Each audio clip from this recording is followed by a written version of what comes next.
Notre Dame de Paris, also known as The Hunchback of Notre Dame, by Victor Hugo.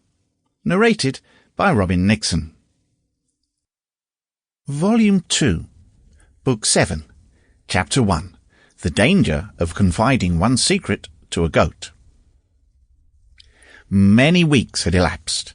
The 1st of March had arrived. The sun which Dubartas, that classic ancestor of periphrase, had not yet dubbed the Grand Duke of Candles, was none the less radiant and joyous on that account.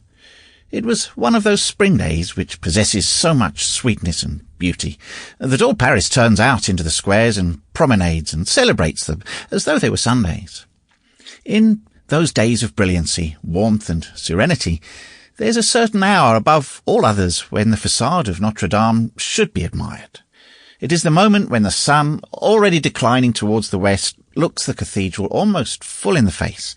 Its rays, growing more and more horizontal, withdraw slowly from the pavement of the square and mount up the perpendicular facade, whose 1,000 bosses in high relief they cause to start out from the shadows, while the great central rose window flames like the eye of a cyclops, inflamed with the reflections of the forge.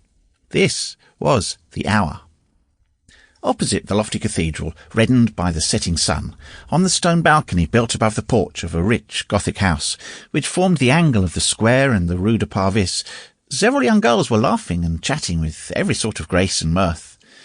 From the length of the veil which fell from their pointed coif, twined with pearls, to their heels, from the fineness of the embroidered chemisette which covered their shoulders and allowed a glimpse, according to the pleasing custom of the time, of the swell of their fair virgin bosoms, from the opulence of their under-petticoats, still more precious than their overdress, marvellous refinement, from the gauze, the silk, the velvet, with which all this was composed, and, above all, from the whiteness of their hands, which certified to their leisure and idleness, it was easy to divine that they were noble and wealthy heiresses.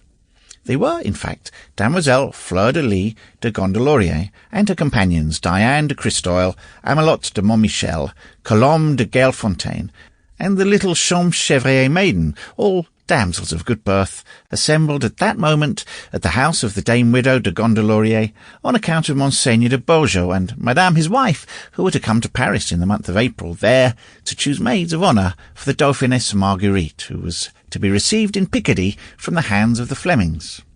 Now, all the squires for 20 leagues around were intriguing for this favour for their daughters, and a goodly number of the latter had already been brought or sent to Paris, and these 4 maidens had been confided to the Sample complete. Ready to continue?